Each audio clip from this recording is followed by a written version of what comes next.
সবে মাত্র শুরু হলো। এটা তো ট্রেইলার মাত্র, পিকচার আভি বাকি হ্যায় মেরা দোস্ত। সামনের দিনে ছাত্র সমাবেশ আরো ব্যাপকভাবে এখানে সমবেত হবে। মনে আছে কি 111 এর আগে যখন শেখ হাসিনা হাউস অ্যারেস্ট, নেতারা অনেকেই দেখতে দেখছিল।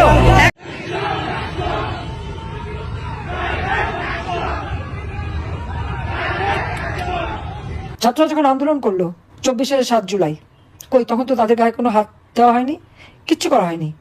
মেয়েরা তো রাত ভর মিছিল করেছে। এমনকি যখন এই মেয়েরা আমার পদত্যাগ দাবি করে আর আমি তার নিরাপত্তার ব্যবস্থা করি, কিন্তু 15 তারিখ থেকে যখন তারা ছাত্র হত্যা শুরু করলো, 6টা ছেলে যখন মারা গেল, মানুষ মারা গেল, আমার সন্দেহ হলো। সারা দেশ জুড়ে তরুণ দল যে ধরনের বিশৃঙ্খলা দেখিয়েছে, এখন হাসনাত, সার্জিস বা নাহিদের পক্ষে সেই তরুণ দলকে আসলে সামাল দেওয়া সম্ভব না। তারা তাদের মাথার উপর বড় ভাইদের খুঁজছেন।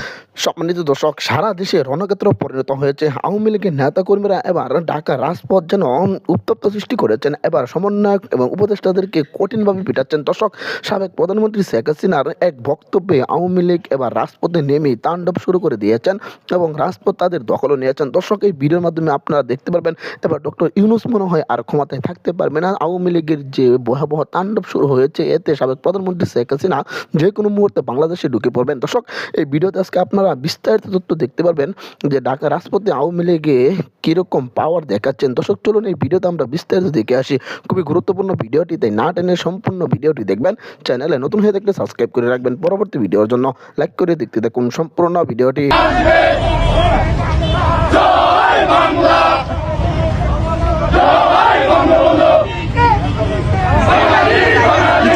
আওয়ামী লীগের এই ফিরে আসাকে কেন্দ্র করে ইতিমধ্যে সমন্বয়ক হাসনাত আব্দুল্লাহ তার এক ফেসবুক ভেরিফাইড পেজে একটি পোস্ট করেছেন, যেখানে তিনি জানিয়েছিলেন যারা কম্প্রোমাইজের রাজনীতি করছেন তারা সতর্ক হয়ে যান, অর্থাৎ আওয়ামী লীগ ফিরলে কোনো অস্তিত্ব থাকবে না আমাদের।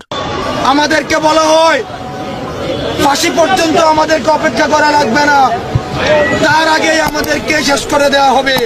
আওয়ামী লীগ ফেরত আসলে তো কোনোভাবে আমাদের পক্ষে এই দেশে থাকা সম্ভব না। হয় আমার হাজতে থাকতে হবে, নাইলে আমার বিদেশে থাকতে হবে, না হলে আমার রাস্তায় মনে করে থাকতে হবে।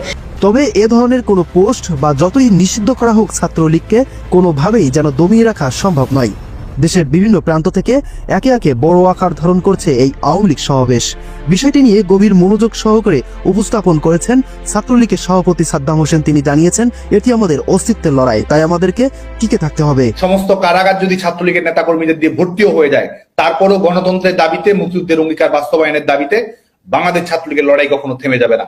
তারা যদি সহিংসতার ভয় আমাদেরকে দেখায়, আমরা অবশ্যই শান্তির শক্তিতে, গণতান্ত্রিক শক্তিতে, সাধারণ শিক্ষার্থী এবং তরুণ প্রজন্মের শক্তির উপর ভর করে এদেশের মানুষের উপর আমরা যে যুগে যুগে আমাদের ইতিহাস অর্পিত দায়িত্ব পালন করেছি, পরিকল্পিত ভাবে এবং সরকারের উপর দায় চাপিয়ে দিয়ে, আওয়ামী লীগ ছাত্রলীগের উপর দায় চাপিয়ে দিয়ে কিভাবে তারা হত্যাকাণ্ডগুলো ঘটিয়েছে, এটি তো প্রত্যেক মুহূর্তে প্রমাণিত হচ্ছে।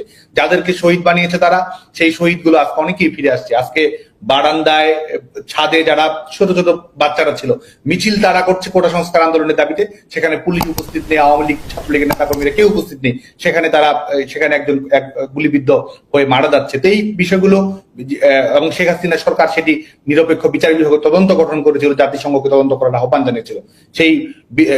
সেই বিচারিক প্রক্রিয়াকে বন্ধ করে দিয়েই কিন্তু তারা এই সত্যিকারের ঘটনাগুলো যেটি উন্মোচন হতো, সেটি কিন্তু তারা সেই দ্বারটি তারা উন্মোচন করে দিয়েছে। কারণ তারা জানে যে সত্যি যদি উন্মোচিত হয়, তাহলে তারা যে দায়ী সেটি ইতিমধ্যেই প্রমাণিত হয়েছে, সেটি আরো দিনের আলোর মতোই প্রকাশিত হয়ে যেত। এছাড়াও এদিকে সাধারণ জনগণ থেকে শুরু করে বিভিন্ন রাজনীতিবিদরা ইতিমধ্যে জানিয়েছিলেন, আওয়ামী লীগ অবশ্যই একটি বড় দল, দেশের উন্নয়নে দীর্ঘ 17 বছর ক্ষমতায় ছিল। তাই যে দল যত বড়ই অপরাধ করুক না কেন, নির্বাচনে তাদের অংশগ্রহণ বাধ্যতামূলক, আর নির্বাচনে প্রতিদ্বন্দ্বিতা ছাড়া নির্বাচন অসম্ভব। তাই আওয়ামী লীগের উপস্থিতি একান্ত কাম্য। আওয়ামী লীগ একটা বড় দল, এদেশের প্রখ্যাত দল, তারা আবার ফিরে আসবে, রাজনীতি করবে। রাজনীতির প্রতিদ্বন্দ্বী যদি না থাকে তাহলে দেশের উন্নতি কিভাবে হবে? 5ই আগস্টের পর থেকে যে ঘটনা ঘটে আসছে এখন পর্যন্ত দেশের পরিস্থিতি, তাতে মনে হয় যেন আমরা আগেই ভালো ছিল। নির্বাচনটা ভালো হবে না যদি আওয়ামী লীগ নির্বাচন না করে। আওয়ামী লীগবিহীন যে যাই বলুক, অন্যায় অত্যাচার যাই করছে, তারপরেও বঙ্গবন্ধুর দেশ, স্বাধীনতার দেশ, বঙ্গবন্ধুর জাতির পিতা, এই দেশে বঙ্গবন্ধুকে যেভাবে অবহেলা করা হয়েছে বুঝে না।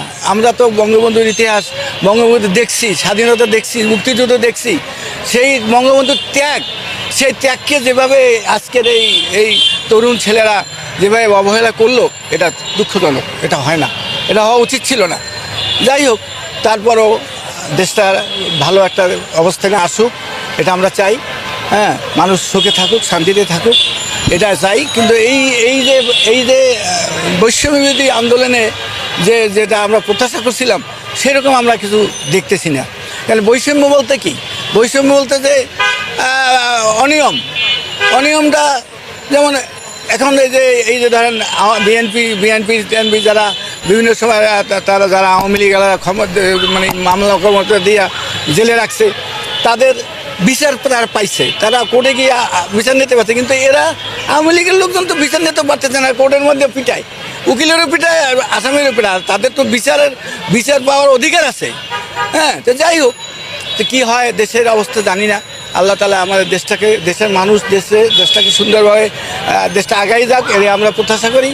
এই আমার কথা, আর এর বেশি আর কথার বিষয় নাই। প্রিয় দর্শক, পুনরায় আওয়ামী লীগ সংগঠন ফিরে আসলে আসলে কি নিজেদের অস্তিত্ব সংকটে ভুগবে? সমন্বয়করা বিষয়টি নিয়ে আপনার মতামতটি অবশ্যই জানাতে বলবেন। ছাত্ররা যখন আন্দোলন করলো 24 জুলাই, তখন তো তাদের গায়ে কোনো হাত দেওয়া হয়নি, কিচ্ছু করা হয়নি। মেয়েরা তো রাতভর মিছিল করেছে। এমনকি যখন এই মেয়েরা আমার পদত্যাগ দাবি করে আর আমি তার নিরাপত্তার ব্যবস্থা করি, কিন্তু 15 তারিখ থেকে যখন তারা ছাত্র হত্যা শুরু করলো, 6টা ছেলে যখন মানুষ মারা গেল, আমার সন্দেহ হলো। সাথে সাথে আমি জুডিশিয়াল ইনকোয়ারি কমিটি করে দিলাম তদন্ত করবার জন্য, কিন্তু সেই তদন্ত তো করেনি। আমি 3 জন হায়ার করে জজ নিয়ে 3 সদস্য বিশিষ্ট জুডিশিয়াল এনকোয়ারি কমিটি করলাম। প্রথম করলাম 18 জুলাই, এরপরে করলাম 1 আগস্ট। প্রেস কনফারেন্স করে সঙ্গে আমি জাতিসংঘের সহযোগিতা চাইলাম এটা এনকোয়ারি করার জন্য, কারণ আমার সন্দেহ হলো যে এইভাবে তো মানুষ হত্যা হওয়ার কথা না, তারা কারাই হত্যাকাণ্ড ঘটে। আজকে যে হত্যাকাণ্ডের দায় আমার উপর চাপানো হচ্ছে, আমি তো বলবো এই হত্যাকাণ্ড তো আমি করিনি, এটা ওই ডক্টর ইউনূসের মেটিকুলাস ডিজাইনেরই একটা অঙ্গ। লাশ ফেলো, গভর্নমেন্ট পড়ে যাবে। আর তা জানে যে শেখ হাসিনা মানুষ খুন করে ক্ষমতায় থাকতে চাইবে না। যে মানুষের জন্য আমি উন্নয়নের কাজ করি, তাদের গায়ে গুলি, এটা অন্তত আমার দ্বারা হবে না। এবং প্রত্যেকটা হত্যাকাণ্ড আপনারা নিজে লক্ষ্য করে দেখেন, ওই আবু সাইদ কিভাবে মারা গেছে, তার মাথার পিছনে আঘাত ছিল। মুগ্ধ সেখানে তখন কোনো পুলিশের সাথে গন্ডগোলই না, তার গায়ে গুলিটা কোথা থেকে এসে রাখলো। আজকে আপনারা লক্ষ্য করেন, যাদের লাইসেন্স অস্ত্র আছে সেগুলি কিন্তু তারা জমা নিয়েছে, কিন্তু বেআইনি অস্ত্র যেখানে, সেগুলি কিন্তু আজ পর্যন্ত উদ্ধার করে না। বেআইনি অস্ত্র যাদের হাতে ওই 7.62 বুলেট, তাদের অস্ত্র কেন উদ্ধার করা হচ্ছে না? তারা কারা?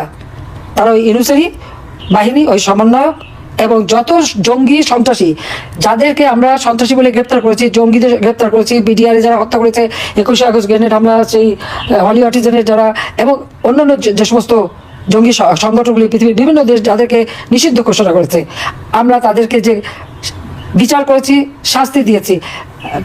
ডক্টর ইউনূস ক্ষমতাটা ওই ডাকাতি করে দখল করে নিয়ে কি করলো? সকল জঙ্গি সন্ত্রাসী খুনি সবাইকে ছেড়ে দিল। কেন? তার কারণ তার যে ক্ষমতা দখলের যে আন্দোলন, এটা কোনো জনগণের আন্দোলন না, ছাত্রদের আন্দোলন না। হ্যাঁ, ছাত্রদের বা অনেকে বিভ্রান্ত করেছিল, যে তার ওই মেটিকুলাস ডিজাইনের মাধ্যমে অপপ্রচার করে বিভ্রান্ত কিছুক্ষণের জন্য করেছিল। কিন্তু প্রকৃতপক্ষে কেউ যদি গভীরভাবে চিন্তা করে দেখেন এগুলি কিন্তু সেই জঙ্গিদের ব্যবহার করেই কিন্তু সে ক্ষমতা দখল করেছে। সেই কারণে তাদের প্রতি কথা দেওয়া ছিল, কৃতজ্ঞতা স্বরূপ তাদের সবাইকে মুক্তি দিয়ে দিয়েছে, এবং তারা এখন অস্ত্র হাতে নিয়ে ঘুরে বেড়ায়। আর তাদের শক্তি কি? ওই কিশোর গ্যাং, ড্রাগ অ্যাডিক্টেড, বেহারিপট্টির যারা আর কিছু ছাত্রছাত্রী, এদেরকে হায়ার করে তাদেরকে ব্যবহার করে অস্ত্র দিয়ে নামিয়ে দিয়েছে। আচ্ছা, আওয়ামী লীগ দেখলেই তাদেরকে মারতে হবে, ছাত্রলীগ শুনলে তাদের মারতে হবে কেন? ছাত্রলীগের দোষটা কোথায়? আজকে যে সমস্ত সমন্বয়করা ছাত্রলীগের সঙ্গে যুক্ত ছিল, ছাত্রলীগের কমিটি কোনো না কোনো কমিটিতেও ছিল, এরকমও তো আছে, হয়তো মূল কমিটিতে না, বিভিন্ন কমিটিতে। যে কটা ঘটনা ঘটেছে, প্রত্যেকটা ঘটনার বিষয়ে এদের হাত ছিল। তাই বদনামটা ছাত্রলীগের কাঁধে রেখে এসেছে, নিজেরা এখন একেবারে পরিষ্কার পরিচ্ছন্ন হয়ে তারা চলে এসেছে, তারা রিফাইন্ড হয়ে চলে এসেছে। ইউনূসের কেউ উপদেষ্টা আবার নতুন দলও গঠন করেছে। সম্মানিত দর্শক, আশা করি সকলে পুরো ভিডিওটি দেখলেন। এই ভিডিও সম্পর্কে অবশ্যই আপনাদের মূল্যবান মতামত ভিডিওর কমেন্ট বক্সে লিখে জানাবেন। দর্শক, ইতিমধ্যে কিন্তু আপনারা ভিডিওতে দেখেছেন রাজপথে আওয়ামী লীগ তাণ্ডব দেখাচ্ছেন এবং কঠিন দ্বিগুণ শক্তি নিয়ে তারা রাজপথে নেমেছেন আন্দোলনে। এবার সমন্বয়ক এবং উপদেষ্টাদেরকে কঠিন হুঁশিয়ারি বার্তা দিয়েছেন। দর্শক, এই ভিডিওর মাধ্যমে কিন্তু আপনারা দেখতে পেরেছেন সাবেক প্রধানমন্ত্রী শেখ হাসিনার একটি নির্দেশে আওয়ামী লীগ এবার ভয়ঙ্কর রূপে আবারও রাজপথে ফিরে এসেছে। এবার রাজপথে যেভাবে তারা আন্দোলন শুরু করেছেন, সেই আন্দোলনে মনে হয় ডক্টর ইউনূসের পতন হয়ে যাবে। এবার সাবেক প্রধানমন্ত্রী শেখ হাসিনা খুব দ্রুতই বাংলাদেশে ফিরে আসবে। দর্শক, এই ভিডিওর মাধ্যমে কিন্তু আপনারা আরও দেখেছেন যে ডক্টর ইউনূস এবার কিন্তু ফেসে গিয়েছেন এবং সমন্বয়করাও ফেসে গিয়েছেন। আর আওয়ামী লীগ এবং ছাত্রলীগ আবার ঐক্যবদ্ধ হয়ে তারা যেভাবে আন্দোলনের ঘোষণা দিয়েছেন এবং রাজপথে মিছিল করছেন, তাতে কিন্তু এবার রাজপথ কিন্তু গরম হয়ে গিয়েছে। দর্শক, এই ভিডিওতে যে তথ্যগুলো দেখলেন এবং জানলেন, সেই সম্পর্কে আপনাদের মতামত ভিডিওর কমেন্ট বক্সে লিখে জানাবেন। দর্শক, এই ধরনের ভিডিওগুলো সবার আগে পেতে অবশ্যই চ্যানেলটিকে সাবস্ক্রাইব করে পাশে থাকা বেল বাটনটি অন করে রাখবেন পরবর্তী আপডেটগুলো সবার আগে পাওয়ার জন্য। আজকের মতো ভিডিওটা এখানে শেষ করলাম। দেখা হচ্ছে পরবর্তী ভিডিওতে। সেই পর্যন্ত ভালো থাকবেন, সুস্থ থাকবেন। আসসালামু আলাইকুম ওয়া রাহমাতুল্লাহ।